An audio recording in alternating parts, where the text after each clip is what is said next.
네, 안녕하세요. 유튜버 아이가입니다. 자, 이번 영상에서는 2021년도 하반기 뜨끈뜨끈한 최신형 게이밍 노트북을 요렇게 협찬을 받아가지고 여러분께 소개해드리도록 할 텐데요. 그런데 협찬을 받았다고 해서 좋은 말들만 쫙 나열해서 말씀드리기보다는 제가 일주일 정도 실사용을 해보면서 직접 느꼈던 불편한 부분들까지 여러분께 말씀드리도록 할 테니까요. 게이밍 노트북을 찾고 계셨던 분들이나 디자이너 혹은 저처럼 영상 편집을 하시는 분들에게 이번 영상이 구매 결정을 하시는데 많은 도움이 되었으면 좋겠습니다. 그럼 빨리 한번 만나보시죠. 게이밍 노트북 사고 싶다 아이가!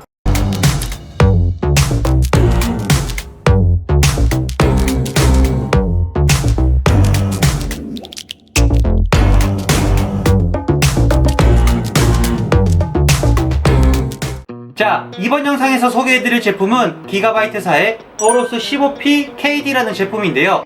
이 제품에는 인텔의 최신 11세대 8코어 i7 CPU와 요즘 그렇게 구하기 어렵다는 RTX 3060 그래픽 카드, 그리고 무려 240Hz의 주사율을 제공하는 디스플레이가 적용되어 있습니다.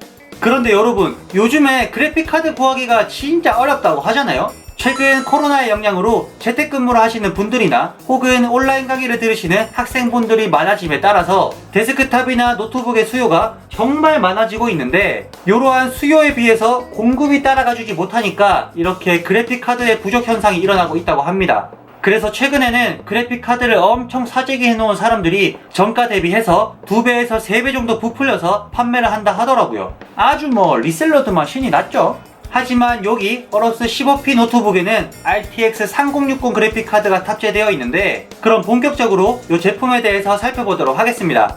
먼저 외관 디자인부터 살펴보면 게이밍 노트북 치고는 상당히 정갈하고 깔끔한 디자인이 적용된 것을 볼 수 있어요. 따로 캐릭터 라인을 주거나 굴곡을 주거나 하지 않고 매끈한 디자인에 가운데 어로스 독수리 마크? 독수리 얼굴에 팔뚝 같기도 하고, 여튼 요 마크만 딱 깔끔하게 들어가 있어요. 그리고 노트북 전원을 켜시면 요 마크에 라이트가 들어와서 상당히 이쁘더라고요. 다음으로 합판 말고 요 노트북 뒷면을 보시면 양쪽에 열 배출구가 이렇게 있는데요. 요 디자인이 스포츠카에서 영감을 받아 만든 디자인이라고 합니다. 요거 가만 보니까 약간 람보르기니 아벤타도로의 후면 에어덕트 부분과 살짝 닮아 보이긴 한데, 여러분들은 어떤 차량 디자인이 생각이 나시나요? 그리고 열 배출구 얘기가 나와서 마저 말씀드리고 넘어가면, 배출구가 이렇게 많은 노트북을 여러분도 많이 보시진 못하셨을 거예요. 노트북 양쪽에도 통풍구가 들어가 있고, 그리고 메인 키보드판 위쪽에도 가운데 전원 버튼 양옆으로 뚫려 있는 것을 보실 수가 있어요. 마지막 하판의 통풍구도 전체적인 사이즈, 즉 바운더리가 상당히 넓고 통풍구의 라인 하나하나도 상당히 넓은 것을 볼 수 있어요. 그리고 이 제품의 TGP, 즉 그래픽카드에 최대로 줄 수 있는 전력량을 수치화시킨 기준값이 130W인데, 보통 RTX 3060 노트북의 GPU의 경우 최저 65W에서 최대 130W 정도인 것을 감안하면 이 노트북은 상당히 높은 수준인 거죠. 그럼 전력량이 높아지게 되면 발열 이슈가 당연히 생기게 될 테고, 이 열을 얼마나 잘 관리하느냐에 따라서 노트북의 성능 차이가 나타나게 될 텐데, 이 모델에는 윈드포스 쿨링 시스템과 함께 사방에 뚫려있는 통풍구로 열 배출이 잘 되도록 설계되어 있어서 발열 관리 능력에서는 상당히 뛰어난 퍼포먼스를 보여주고 있는 거죠. 그리고 키보드를 보시면 풀배열 키보드가 들어가 있기는 한데, 뭔가 너무 딱딱 맞아떨어지는 게 너무나도 정갈한 빈 공간이 하나도 없이 설계가 되어 있는 것을 보실 수가 있어요. 분명 15.6인치 디스플레이를 가진 노트북에 풀배열 키보드가 들어가는 것은 너무너무 고마운데, 아무래도 좁은 공간에 모든 키를 넣으려고 하다 보니까 이렇게 따닥따닥 붙어있는 디자인이 적용된 것 같아요.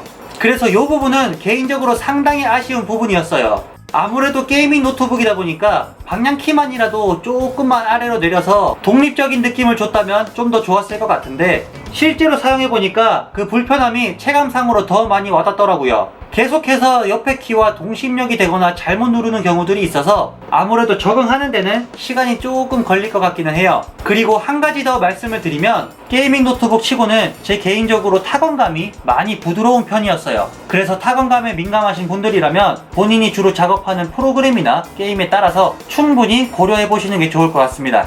하지만 RGB 백라이트는 진짜 마음에 들었어요.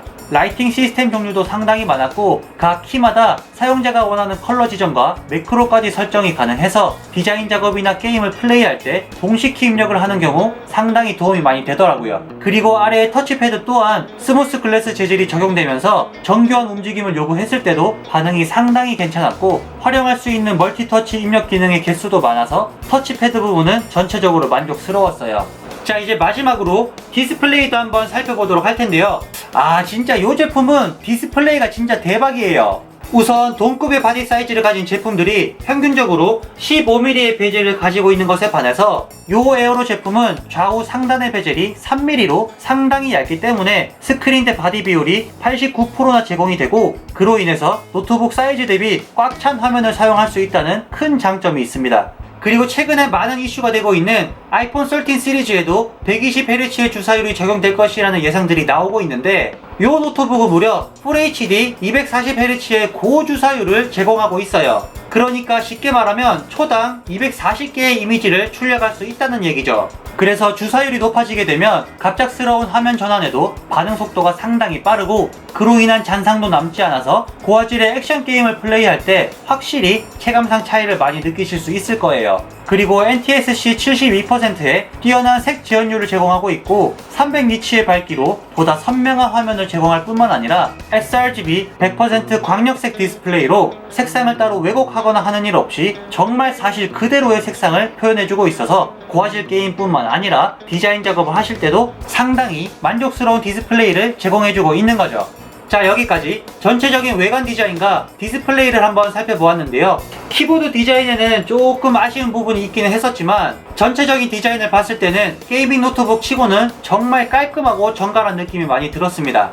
자, 그럼 이제 이 노트북의 성능, 스펙도 한번 살펴보도록 할게요.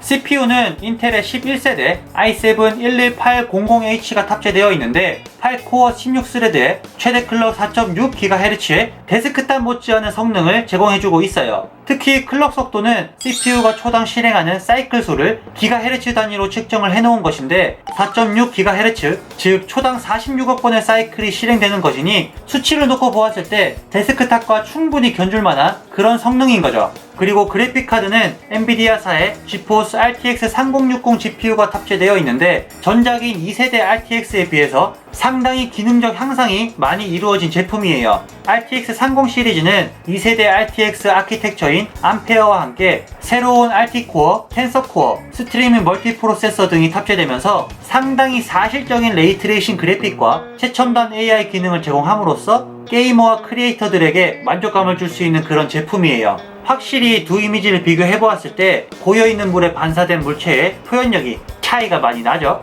그리고 엔비디아의 3세대 맥스-Q 기술은 얇고 가벼운 게이밍 노트북에 뛰어난 성능을 제공하기 위한 접근 방식으로 고성능 게이밍 노트북의 퍼포먼스를 최대한으로 끌어내주고 있는데 이 맥스-Q 기술이 적용되면서 지연 시간은 줄어들고 응답성은 높이는 보다 빠른 반응 속도를 제공해주고 있는 거죠. 그래서 이렇게 고성능을 제공해주는 노트북이라면 당연히 내부에서는 열이 발생할 수밖에 없고 이제 그 열을 얼마나 효과적으로 배출을 하고 관리할 수 있는가가 상당히 중요한데 이 제품에는 윈드포스 인피니티 쿨링 시스템이 탑재되어 있어요. 이 쿨링 시스템은 기가바이트사에서 제작하는 최신 노트북들에는 대부분 들어가 있는 시스템인데 5개의 히트 파이프가 고온을 배출하고 71개의 날개를 가진 팬 2개가 양쪽에서 내부의 뜨거운 공기를 밖으로 배출시켜주고 있다 보니까 발열 관리 능력에 있어서는 기가바이트 제품들이 상당히 우수해요. 단 듀얼팬의 성능을 높일수록 소음은 어쩔 수 없이 발생하더라고요.